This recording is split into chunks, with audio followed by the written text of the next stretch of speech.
तानाशाही नहीं चलेगी। आदरणीय खड़गे साहब, जोरदार ताली बजा के स्वागत करिए।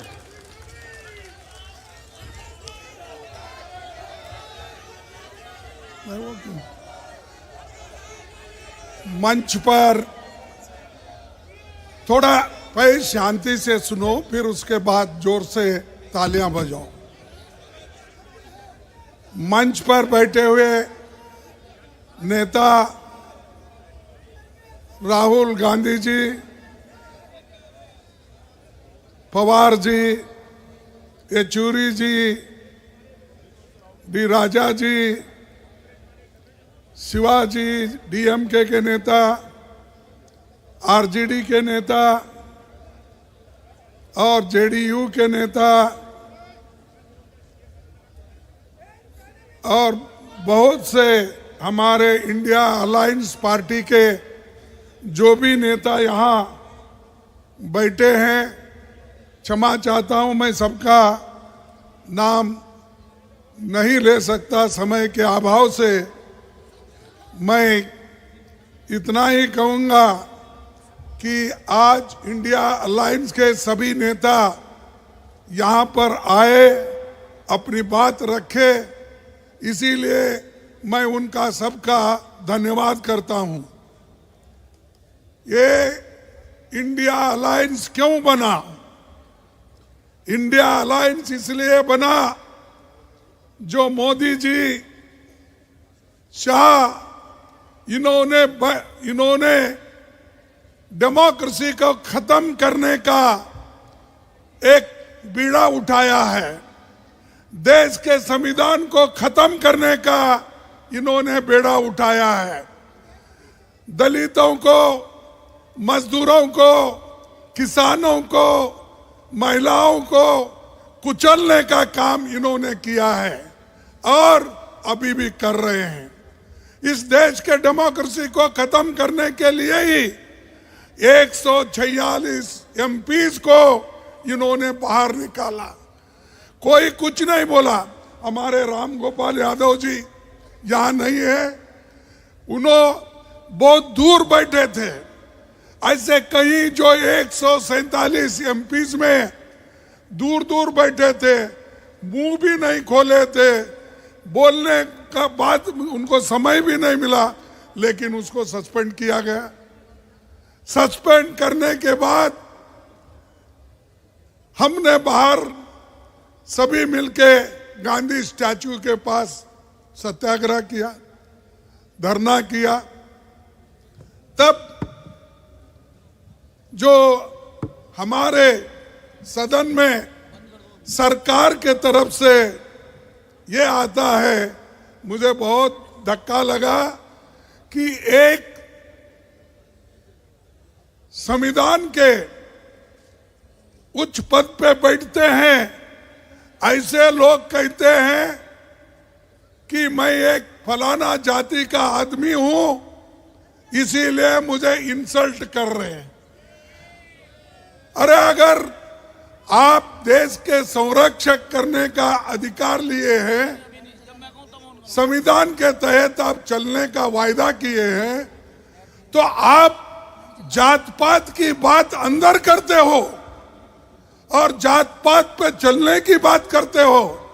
अगर आपकी हालत यही है तो मेरे जैसे दलित की हालत क्या होगी? मैं जब उठता था, सदन में उठता था बात करने के लिए, आपके तरफ आवाज उठाने के लिए, तो उस वक्त कभी मुझे मौका नहीं मिलता था। जब कभी भी देश में जब महिलाओं के ऊपर रेप होती है, जब कभी दलितों को कुचला जाता है, किसानों को मारा जाता है, मजदूरों को मारा जाता है और संविधान के धज्जे उड़ाए जाते हैं, उस वक्त हम खड़ा होके जब नोटिस देते हैं, नोटिस पढ़ने को भी हमको परमिशन नहीं दिए। तो मैं ये क्या कहूं कि ये बीजेपी के लोग, बीजेपी की सरकार एक दलित को बोलने नहीं देगा, ऐसा मैं कहूं? अरे ये तुम संविधान के पद पे बैठे हो और तुम रोते हो। अरे संविधान चलाओ, संविधान के तहत, डेमोक्रेसी के तहत सबको बात करने का हक है, और वो आजादी आप छीन नहीं ले सकते। वो आजादी हमको मिली है जवाहरलाल नेहरू से, वो आजादी हमको मिली है महात्मा गांधी से, वो आजादी हमको मिली है डॉक्टर अंबेडकर से। इन्होंने तैयार करके दिया, लाखों लोग कुर्बानी करके आजादी दिलाए, और आप लोग, आपके घर में कोई एक चूहा भी नहीं गया आजादी दिलाने के लिए, है गया? और वो हमको कहते हैं देश को ये बर्बाद कर रहे अपोजिशन के लोग, देश को ये लोग यहाँ पर डेमोक्रेसी नहीं चलने देते, ये कहते हैं। सबको बाहर निकाले आप, सभी एमएलए को, सॉरी सभी एमपीज को आपने बाहर निकाला, और सभी कानून अनअपोज्ड आपने पास कर लिया।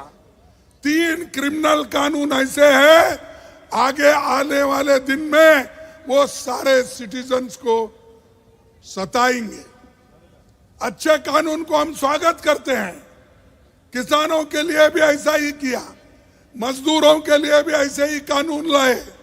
तो इसलिए भाइयों हमको लड़ना है, और ज्यादा से ज्यादा एक होकर हमको लड़ना है। तो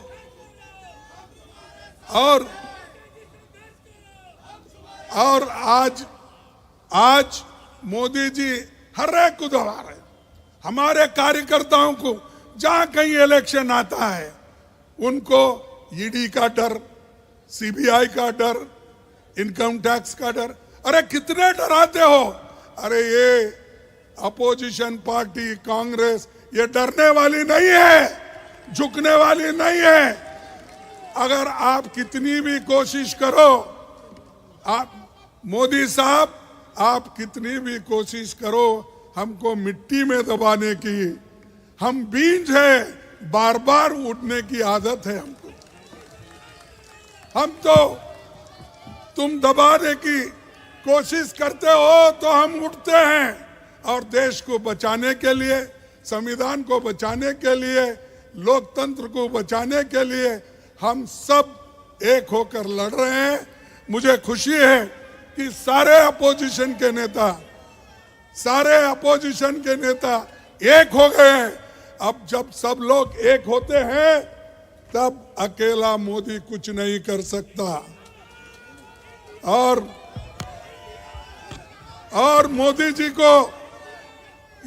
जी को इतना घमंड आया है, इलेक्शन से पहले ही कहते हैं कि 400 सीट जीतेंगे। तो क्या मतलब भाई, 400 सीट जीतने का क्या है तुम्हारे पास? इतने पॉपुलर तो नहीं है, क्योंकि मैं देखा हूं जब कर्नाटक में आए हर जगह फिरे, गली गली फिरे, हार के आए। तेलंगाना में गली गली फिरे, हार के आए। हिमाचल में गली गली फिरे, हार के आए।